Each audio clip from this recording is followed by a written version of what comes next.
Yorkers have always been in a state of flux, never knowing what the future will hold. City of renters, a full 2/3 of New Yorkers are at the mercy of their landlords. Finding an affordable place, maybe dealing with roommates, worrying about if the landlord will raise the rent, it's a stressful life. For those not in rent-controlled apartments, they have to worry about being priced out of their communities. What if I told you that it was even more stressful back then? Finding a place, getting the best price, moving belongings to said location. Imagine what it would be like if everyone who wanted to moved at the same exact day of the year. Before World War II, this is what happened in New York City. This day, one that lived in infamy for all New Yorkers, was Moving Day.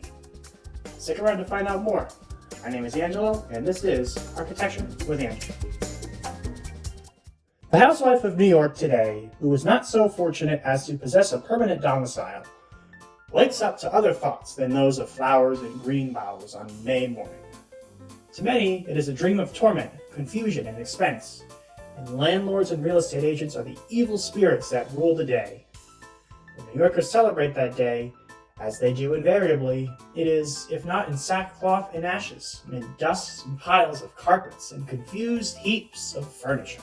This excerpt from the New York Times, published on April 30th, 1873, is a succinct, though outdated, summary of the events of the day. Here's another quote by an Englishwoman, Mrs. Felton, who observed, "Hence, from the peep of day till twilight, may be seen carts which go at a rate of speed astonishingly rapid, laden with furniture of every kind, racing up and down the city, as if its inhabitants were flying from a pestilence, pursued by death with his broad scythe just ready to mow them into eternity." So basically, calamity and confusion were standard operating procedure on this day. New York, as a city of renters, was and is always looking for the best bargain. City life is expensive after all. Every year, landlords who raised their rents would inform their tenants of the price increase, and the tenants had no choice but either to pay up or leave. Pre-regulations existed to curb the power of landlords until the 1940s, so they could raise rents as they wished. There was no concept of rent control. So, each spring, tenants would scour the city looking for the best deals, making sure they had something set up for when May 1st inevitably hit. Obviously, landlords raising rent is nothing special. They do it all the time to make money and respond to changes in the market. What makes this part of New York history so interesting, though, is the scale of it, how it all happened on May 1st. But why this day? Well, no one really knows for sure. Some attribute it to Dutch settlers finding New Amsterdam on May 1624, a way of paying homage to the original settlers. Others connect it to May Day, a European holiday with ancient origins that marks the beginning of summer. This festival involves celebrations, dancing, and floral attire. Tracing back to Roman times, this festival connects modern Europeans to their pagan ancestors. The celebration will be brought to the Americans by the British.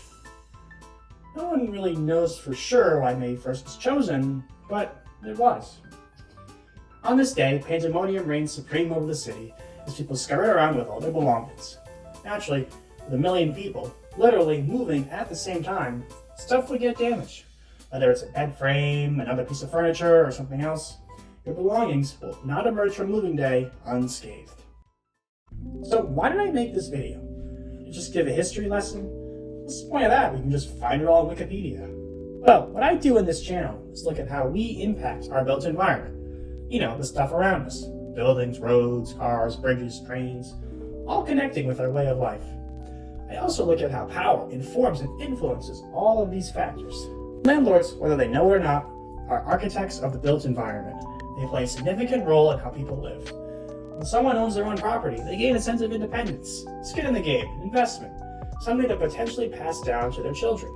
It's the difference between having a home and just having shelter. Renting may have some perks, like not having to repair things all the time, but ultimately you are at the mercy of the free market and your landlord. For a growing number of people, property ownership is increasingly out of reach. For my generation, there's a growing sense of dread that wages will never keep up with inflation, and housing prices will never consistently become affordable.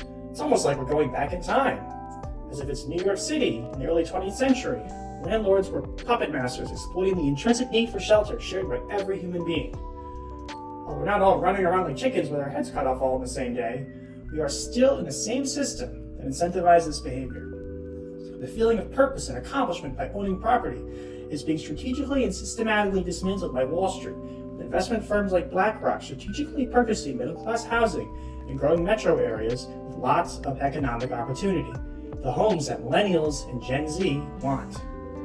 This leads to people competing with each other to buy what's left, raising up the prices in the process. Now, this is an overly simplistic explanation of the housing crisis, as many other factors come into play. But moving day is a powerful reminder of what happens when we artificially create panic and scarcity around housing. It hurts the lives of many, just to fatten the pockets of a few. Moving day itself is a tradition that is long gone. It gradually fell out of fashion when people began to renew tenant contracts on October 1st, having summer houses in the growing network of streetcar suburbs and in the countryside outside of New York. And World War II created a shortage of movers available to help out all in one day. Rent control began to take shape across the country as well, reducing the need for tenants to constantly move. So the tradition kind of died out. Even though this tradition is no more, the system that allowed for it to exist needs to be called into question. As inequality widens, housing gets more expensive, and housing stability seems increasingly out of reach for a growing number of Americans.